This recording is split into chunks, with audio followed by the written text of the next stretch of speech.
Hey, parents, welcome back to our show.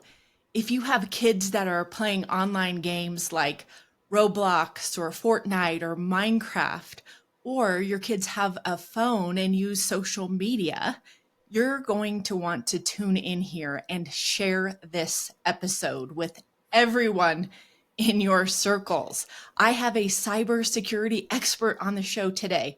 Welcome, Fareedah Shahid. Thank you so much for having me. I'm so happy to be here. Guys, this woman knows her stuff when it comes to protecting kids online. She's an award winning internet safety expert and a Forbes 30 Under 30 honoree. Her work has been featured on Fox, The Wall Street Journal, Fortune, NBC, CNN, and many other news and media outlets. Through her background in cybersecurity awareness, threat intelligence, and online gaming, she has developed a unique approach called the SAFE method to teach internet safety to parents, our community, by centering the need for safe spaces and connection as the foundation to protecting kids online. I love that. She is also the founder of Sakuba and the Protect Kids Online membership, which I'll let Frida talk about later. Girl, I imagine you are so busy these days if your mission is to help parents protect their kids online. I am. I really am. It's the best thing ever. I love it. Well, there's got to be a personal story here. So, how did you get into this work? I mean, there's a professional background, going into corporate and working in the cybersecurity awareness and threat intelligence teams that let me see what was going on in the back end that most people don't see. What are hackers and predators really doing? What are they going after and how they're going after it? And at that point, when I was working in corporate, I did not connect my own personal experiences. So I was doing a lot of workshops and a lot of learnings for people internally in like internal clients for corporate around cybersecurity awareness. And of course, a lot of people were parents. And they were looking at me like, you're kind of young. Like, I have a teenager and like you're closer to their age than you are to mine. And so like, can you talk a little bit more about like kids online? And I'm like, yeah, I could, but I'm not a parent. Like, I don't want to talk about that. That's crazy. And Yes. but to be honest, after I had many parents, like I think within a year I had at least like 25, 50 parents, and then within 5 years I don't even know how many, I lost count. And so I started talking about internet safety, and then I was looking online to see what other people are saying about protecting kids online, and I found it to be so out of touch. Like the Mm. tips were out of touch. It was cold. It was like in the laboratory. It was disconnected from the reality of what kids go through online. It was very like, this is what research says. So tell your kids this, or don't do this, or do this. And I'm like, none of this works. Most of it doesn't work. I'm not going to say none of it, but most of it doesn't work. And I fell into that trap too. I'm not saying that everything you see online is bad. I fall into the trap of saying things that it's like, that's not necessarily, and I fell into that right now. I changed the way that I operate, but when you learn cybersecurity, there's a certain way that you say things to parents, and you're like, tell your kids, for instance, don't talk to strangers online. Or parents need to know more than their kids. They need to know the newest slang, the newest apps. They need to know what their kids are doing at all times. They need to tell their kids that never to share. Like there's certain things where you're like, that's not realistic. That's not rooted in Right. reality. And so the reason why I started doing it was like, oh, okay, maybe I have some perspective to give here, because I was a kid that gamed online, that talked to strangers, that did every single thing that I was not supposed to do. I don't think the tips don't work because I did what I wasn't supposed to do. I just think they're not realistic for the world that we live in today, especially when we're talking about AI, we're talking about kids talking to these programs and developing relationships and following influencers online and talking to people in online games. So my own story started that way, where the at first I had one of those like phones. I can't remember what they call those phones, but it's like you have to press like one button 3 times in order to like send one letter, like my little Yes. Nokia green lit up phone. And it was like, I it was remember so those. cool. It was great. And the only thing I had was like I don't know, it was nice, but the smartphone came out for like the first time. And I was so excited about that. And I made a whole presentation to my parents saying that I would be kidnapped if I didn't get a smartphone. And I wanted like a Because I said, like, imagine I'm in like someone's trying to chase me, and then I'm trying to call you, and I have to press like five different buttons to get to you, and by that time I'm dead, and I'm like, I'm your only child, and would you want to lose me? And so, and You're they're like, good, girl. okay. You are good. They're like, you're being so dramatic. This is not going to happen. But I think about like 6 months later or something, they ended up giving me a smartphone. And so I was so happy because I could move away from those snake games and I could go to like, the actual mobile games that first started coming out. And when I got those games, my mom set me down and she was like, "Don't talk to strangers, especially not a man." I was 13 years old at this point. She said, like, don't share your location, your name, don't share pictures, the whole 9 yards. And I said, "Great, awesome." And I was just like, she doesn't know what she's talking about. She's a parent. She's just worried. I'm just going to do whatever I want to do. And I started talking to people through like online games. I've always been a super curious person. I loved meeting different people, and that was just my like outlet at that time. And yeah, and I talked to some amazing people who like changed my life, and we're still friends to today. And I tell people we went through marriages, divorces, miscarriages, children, moving different places, all of it. And then I've met people who completely changed my life in terms of like in a not great way. So I had a lot of traumatic incidents, and I didn't realize as a child that I was talking to predators. So your parents talk Mm. about like bad guys or people who are not good, but you're not realizing that those people can be the people that you find to be your friends. And so there have been research on what kids view as predators.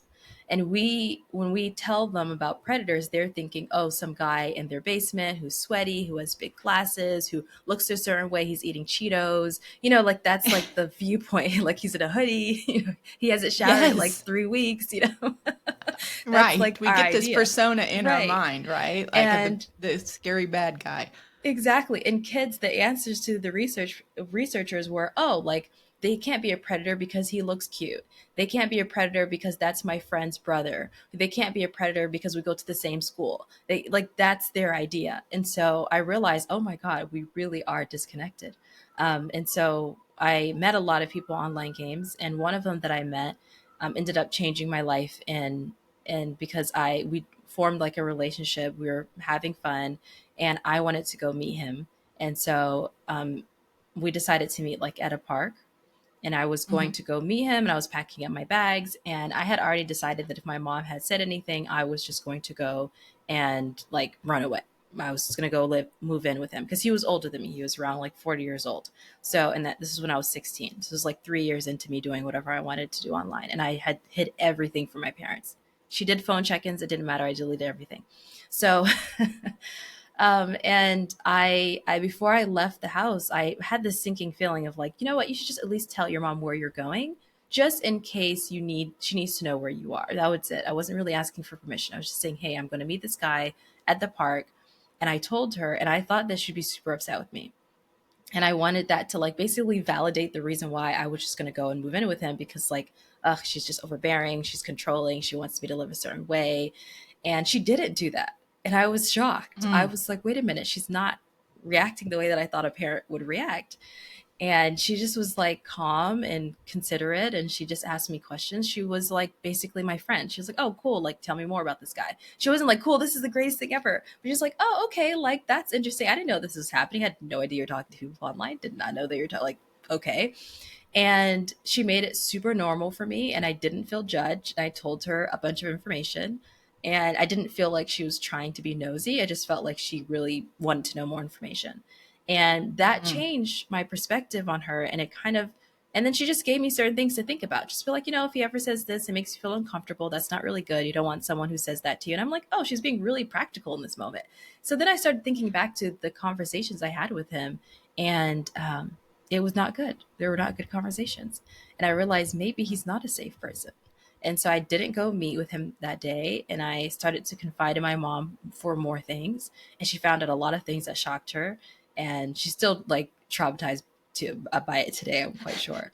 But but We can that's how I handle got this into it. though. Right. Who cares Yeah. this? But that's the Wow. long story short of how I got started.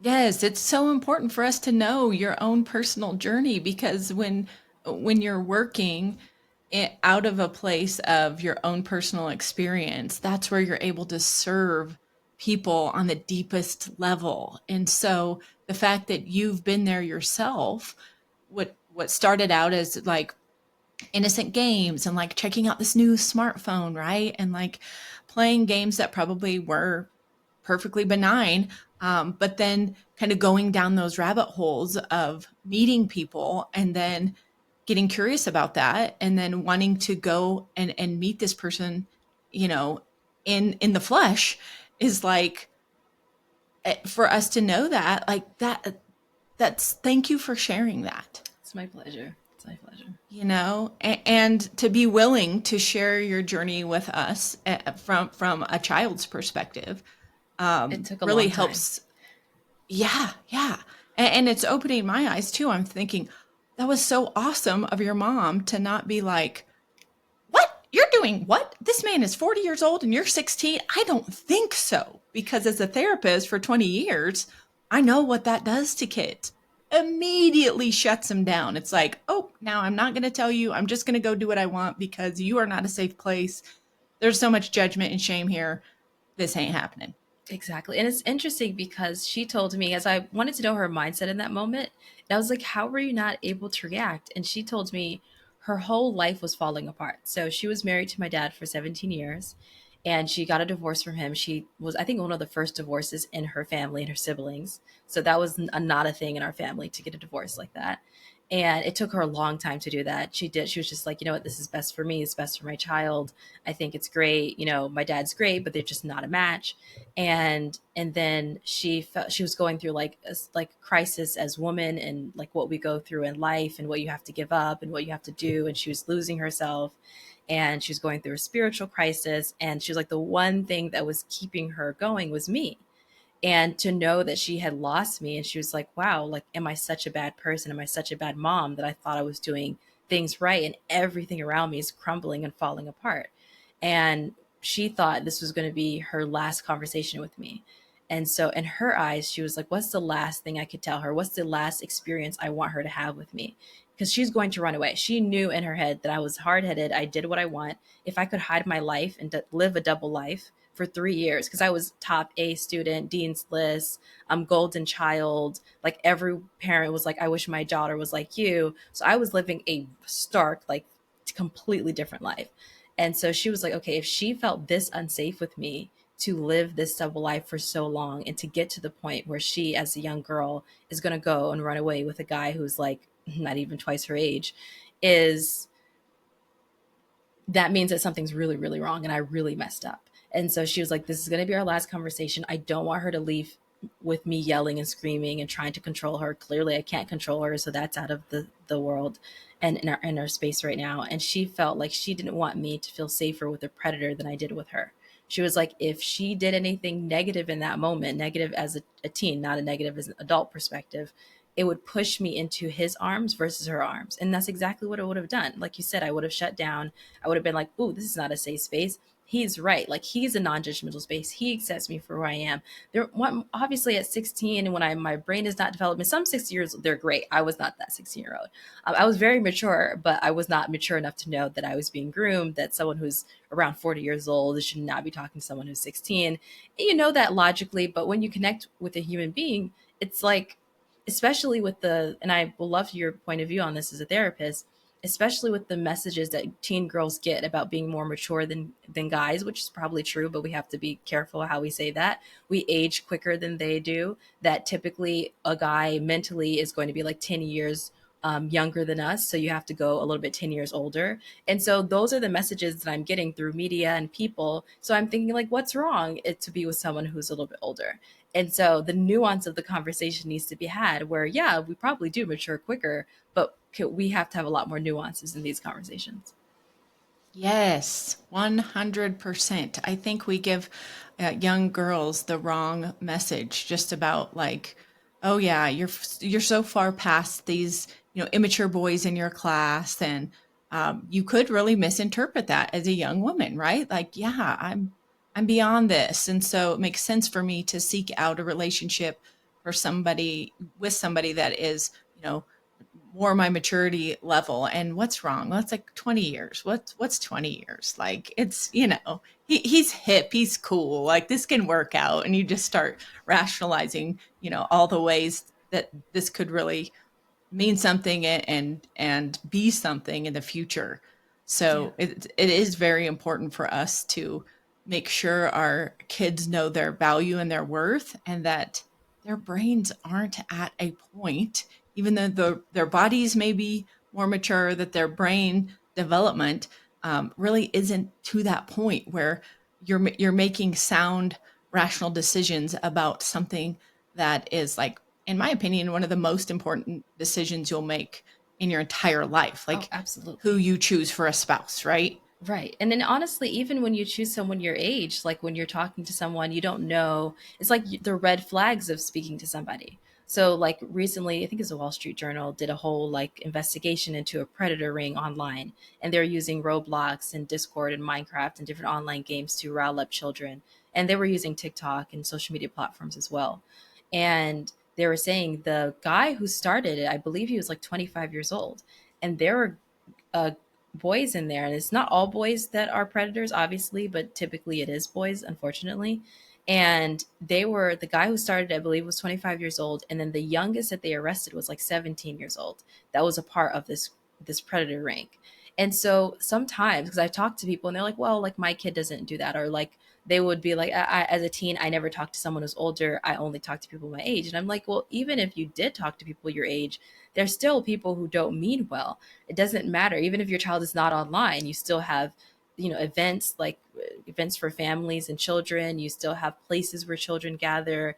Predators are going to be there. You still have your family gatherings. You don't know who's uncle, who's aunt, who's whatever, a family friend who comes to Thanksgiving, and you think they're just like, oh, this is a family friend. And so it's something that we all have to be aware of in many aspects, but there's just so many different layers to it. And I thought the maturity layer for me was interesting, and the way that we talk to girls about it, that can be really impactful. Because I mean, telling them that what do you have in common, or why is he talking to someone 10 years younger, I don't think those things work. I think it's better Right. for us to focus on what does an uncomfortable feeling feel like. If you're having this feeling, or if someone's telling you to do something, or they're asking you to do something, or they're trying to impede on your boundaries, or they're saying they're going against something that makes you feel comfortable, then that's what we want to pay attention to. And I feel as though we put too much focus sometimes on things that teens don't really care about. And so that's why we're losing them. Like as adults, we can Yes. talk about it because like I'm curious about like how we are as a society, but it can be challenging when you're talking to teens about that because that doesn't really matter. Yes, I appreciate that you're getting at the root of this instead of, like you talked about at the beginning, some of these kind of cheap tips about, like, don't do that and block this and have all these types of, um, locks on the phones and these different things. So it's like what not to do, but you're coming at it from like that root level instead of plucking off the dandelion heads and like just waiting for them to pop back up. You're like getting out there, digging deep, getting the roots out, and like, okay, the grass is going to be green for a long time because we did the hard work and went deep with these kids. So I Exactly. appreciate that you're saying, like, let's talk more about, safety and conversations, being a safe place for them to land the plane when they feel uncomfortable and they have that feeling deep inside that is like, this doesn't seem right, that you are the place as the parent where they can come maybe with their tail between their legs and go, oh, I did a thing, or this person said this thing, or the doorbell's going to ring in a minute and it's going to be this person that I agreed to meet with. Right. So you're encouraging parents.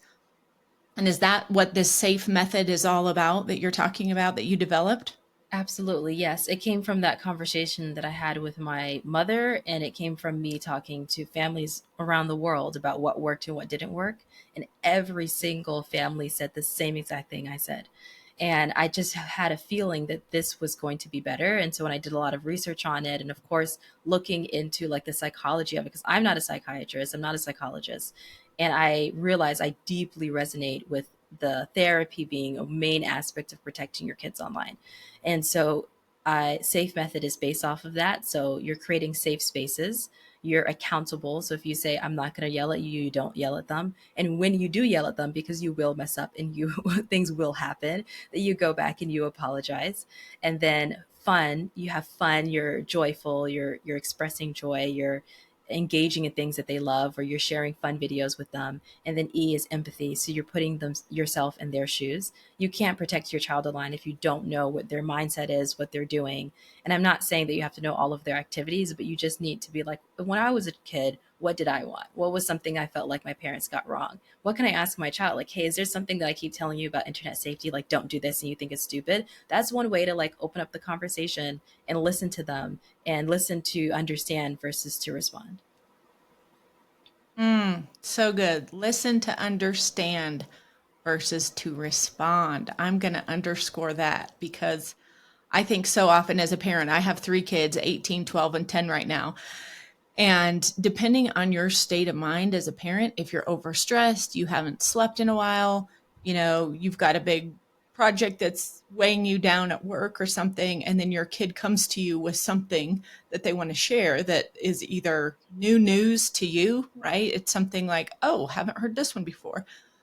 You have to work really hard to kind of take the deep inhale and exhale, not as a sigh, like you're driving me nuts right now, I don't have time for you, but a kind of a cleansing breath, and then just listen, right, with that empathy and try to understand what is it that they're telling me, and delay your uh, that desire to react versus respond, to say something, to offer advice, or to um, dish out a fast consequence. Give me your phone, you know, to delay that with confidence that if you sit through the conversation in an empathic way and you lean in and really truly listen to what words they're using, what their affect is like, what the tone of their voice seems like, if they seem to be, ashamed or feeling guilty about it, that gets you closer to a response that's going to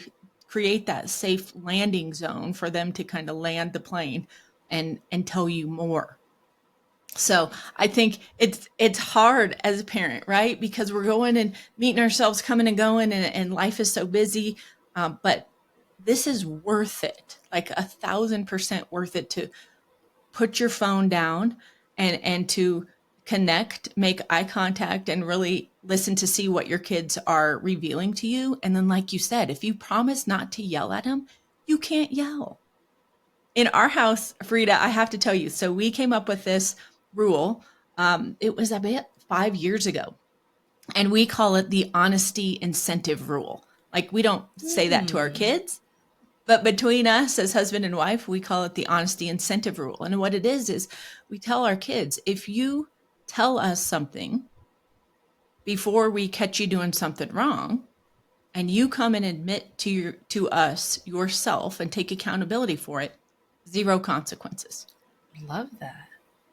If we find out you've done something you're not supposed to do and you haven't told us, there might be some consequences to that. That's Right? so But good. in this process, it's been amazing how did our kids just come running up and dump everything they've ever done that we didn't know about? No, but they found something that seemed safe enough to tell us, to test this new rule, to see if we were legit on it. And when they realized we weren't giving a consequence or we weren't having this blown up reaction, then they shared a little bit more, shared a little bit more. Now, our hearts are a little heavy these days because I feel like they've shared everything, which, like you This is said, gonna whew, happen.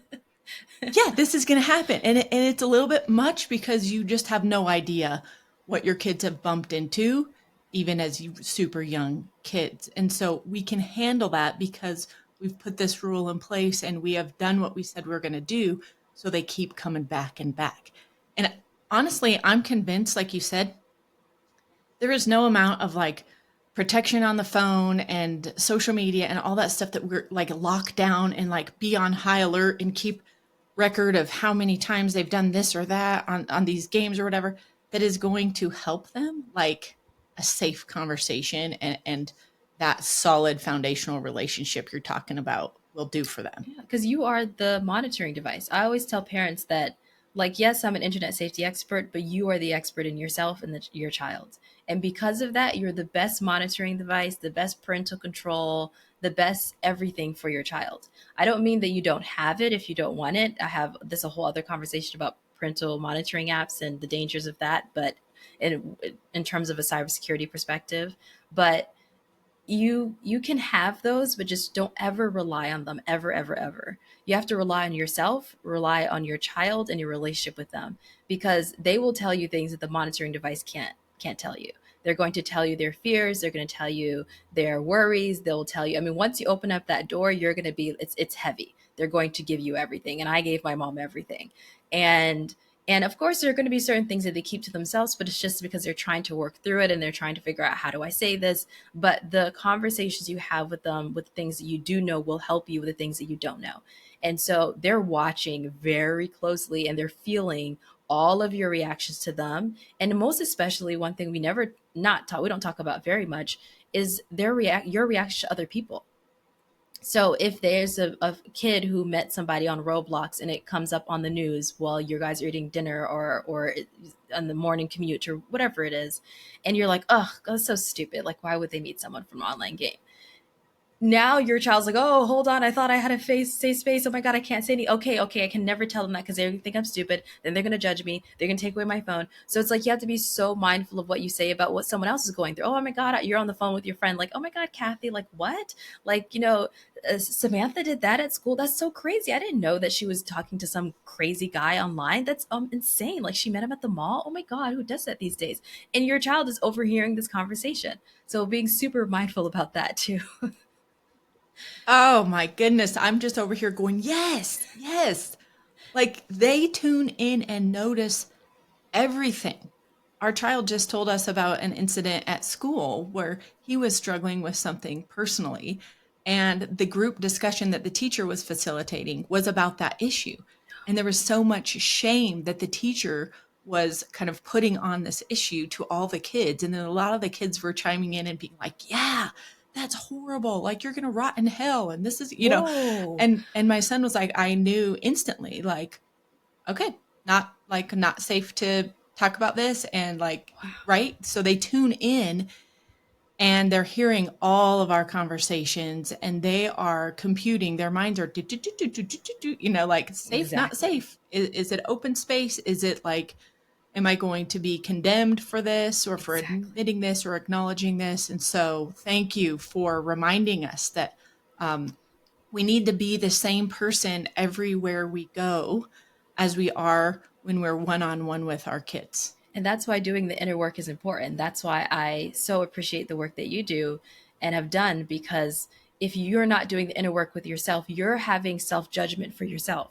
And so it's so easy for you to judge other people in that way. And I'm not saying we're human, we're going to think something, but are you correcting yourself? Are you going, wait a minute, I originally thought that was stupid, but then when I'm thinking about it, I'm realizing that maybe they're going through this and maybe they're going through that. I remember when I was a kid, I went through that. So if you catch yourself, you can always go back, and that can help your child, because your child may need that inner dialogue said in a way that's outside of your head, right? So they may be thinking something, or maybe someone told them that what they think or what they do or what they feel is stupid, and you walking back your statement with other statements can help them walk back someone else's statement or their statement to themselves. So when you make a mistake, and I always tell parents, this is the best thing ever when you make a mistake. I view mistakes as a parent, and this is from a child's point of view and working with thousands of families. I view it as, like, for instance, let's say you bought like a really beautiful, amazing mug on Amazon, and it's so pretty, it's so gorgeous. And it comes like 5 days late, and you're kind of upset about it because you had something that you wanted to use the mug for, but you're like, okay, fine, it finally came. And then you open up the package, and the package is like, the mug is broken. And now you're like, oh my God, like the mug is broken. What's going on? And so you contact Amazon support. Amazon support is like, oh, I'm so sorry this happened. This is unprecedented. We're going to get you a new mug. In fact, we're going to refund you. We're going to give you 5 new mugs, and then we're going to give you a $500 gift card. Now you're like, oh, this is the best day in the world. Like, this is great. Yes. So that's how I view you making a mistake as a parent and then walking it back. When you make that mistake and you walk it back, it's actually a way better experience for your child than if you were perfect the first time. Being perfect is great for every now and then. Your child doesn't need you to be perfect all the time, because if you are, they believe that they have to be perfect all the time. Then they start hiding what they're doing because you are too perfect. So when you mess up in front of them, when you're like, "Oh my god, I'm so busy," and they can tell that you don't have time for them. They can tell that you're being short with them. If you just go, "You know what? I'm sorry. And like you said, take a deep breath. Okay, can we talk after dinner? Because I'm going to be a little bit more like in my headspace, or let's talk more driving you to school, or whatever it is that helps you be in a better headspace before bedtime."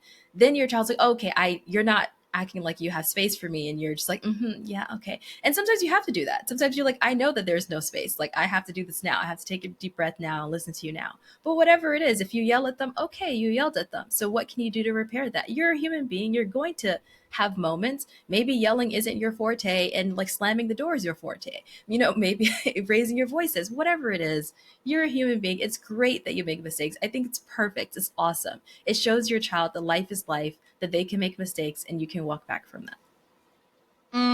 Yes, absolutely. Forgiveness, making amends, right? We as parents are rupturing relationships left and right.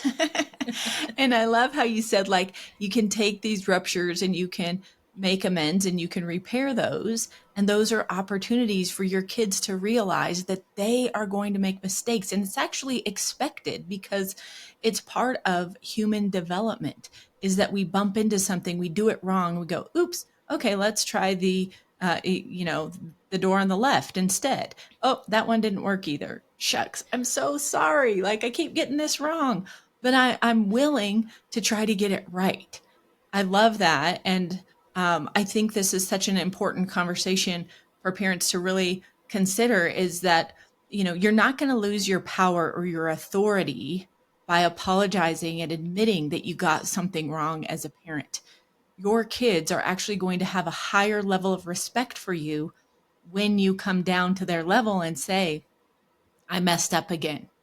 And you know what? I'm committed to getting this right. I'm going to do what I can to figure out how to do better in this particular area. And I hope that you could forgive me. Your level of respect with them just soars when Skyrockets. you have that kind of conversation with them. Absolutely. I mean, there's no way that you lose your power. You lose your power when you're uncontrollable in your own self, when you can't control yourself, when you have no idea how to self-regulate, when you're frantic and anxious about every tiny thing. I'm not saying that you're anxious in general because you're worried about your child's safety. I mean every little tiny thing where you're jumpy, where you're scared, where you're like, oh my God, don't do that. Oh my God, why did you do that? Oh my God, why? I told you not to do that. Like that's when you're losing your power. You already feel that like this jumpiness. But when you're able to just have a moment, relax, take a moment for yourself, give yourself, then tell yourself good things, things that are true. Tell yourself, like Marissa Peer, I love Marissa Peer. She says, like, tell yourself a better story. Like the story that you're telling yourself is a story. So, what story works better at this moment? How can you give yourself, your inner child, a safer space? Because you can't give your child a safe space if you have not figured out how to give your own inner child a safe space. It's not going to be easy, but it's going to be much simpler if you're able to understand what it took for you to give yourself that safe space. Yes, agree 100%. And that's why I talk to parents in therapy who are like, help me figure out the exact right parenting technique for this or for this particular temperament or this particular issue. And I ask them to dial it back and like spend less time looking for the parenting hacks on Instagram or Pinterest or whatever and like put the books down about parenting and really get into your own work. Like especially when your kids are very young and the issues that they're dealing with are so small and the consequences are not life-threatening, that is the best time to invest in your own mental health and your own healing of that inner child so that you are prepared and filled up to give them the best of you.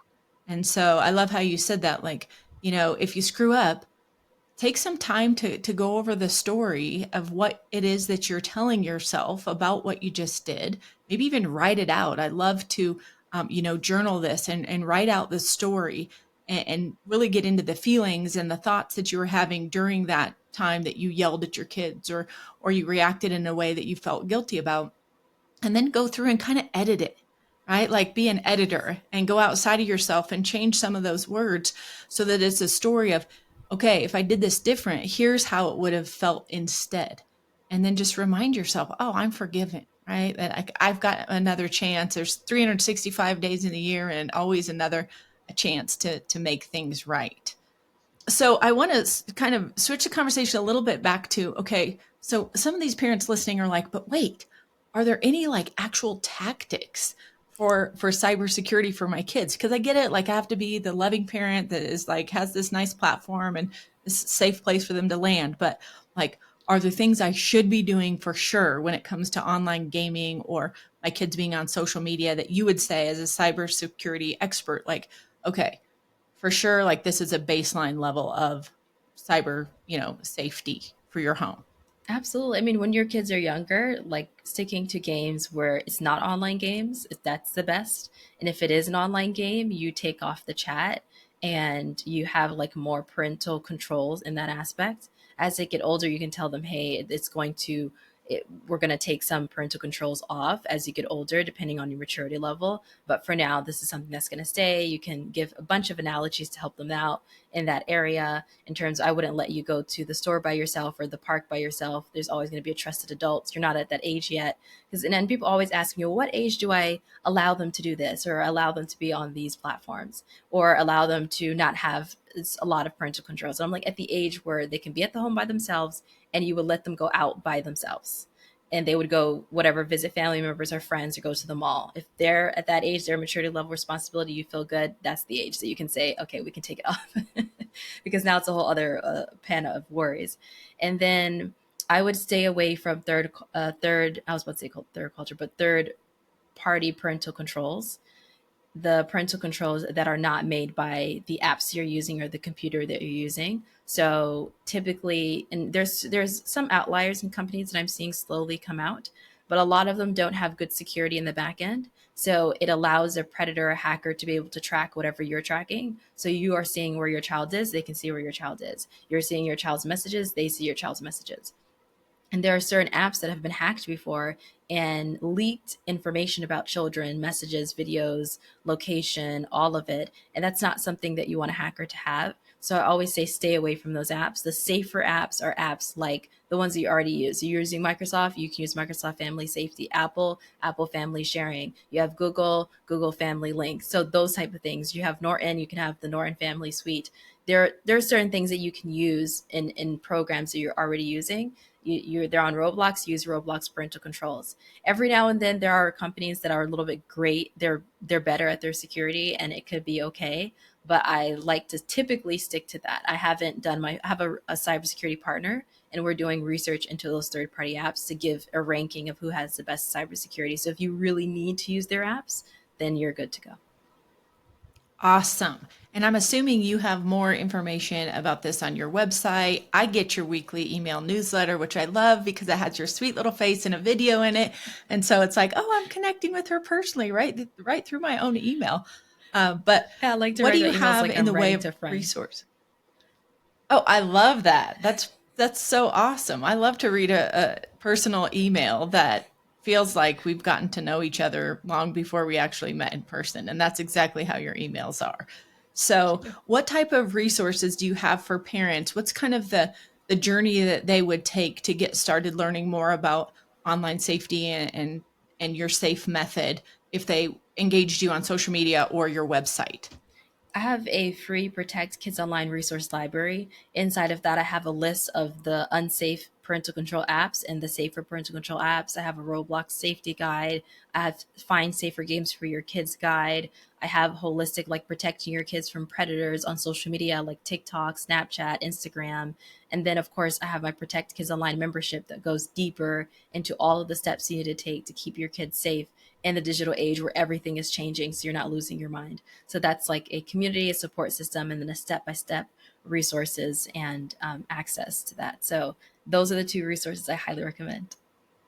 So good. Free resources, some paid resources. You've got it all. And I love your free tips on Instagram and just the little short video clips that you do that really help us with kind of one area of an issue, a problem issue that we're thinking of with our kids or having with our kids. You do a great job, and you have a massive amount of followers, and you should, because this information is so good. Like, it's Thank you. not just another parenting hack. It's getting at the root of, who are our kids, and what is their dignity and worth? Do they know that? Do they know that we're safe? It's just so necessary. Now, I do have one little quick question before we kind of wrap things up. So you mentioned TikTok, you mentioned Snapchat. So for me, I as a therapist, the one app that I was always like, never, ever, ever will you have this, is Snapchat, because it disappears, right? The content disappears after 24 hours or whatever. So tell me from your perspective, like, what's your idea and your view on Snapchat for kids? I mean, Snapchat is just one aspect of it. There's so many other apps where messages can disappear. They can make it do that on Instagram as well. There's like a certain setting where you can have all your messages disappear in 24 hours. And so there's many apps that do that. But yes, I have an entire video actually on how to protect your kids on Snapchat. It's a very in-depth video on YouTube. And a lot of parents really loved it, and it changed their perspective on how to protect their kids on Snapchat. I do agree though that if you can wait as long as possible. Like the social media and games and all this is a can of worms. But if you're already in the can of worms, let's deal with it, because it's not going to go away. Just because you ban it doesn't mean they're not going to be on it. And especially if you ban it and they're totally fine and don't have a tantrum, I would be side eyeing that. That's a red Yes. flag. So yeah, I would definitely look at my video on YouTube about that. And then also I 100% agree with you. There are just certain apps where they just don't need to be on. Yes, yes. Simplify this for our kids. And like you said, making those analogies.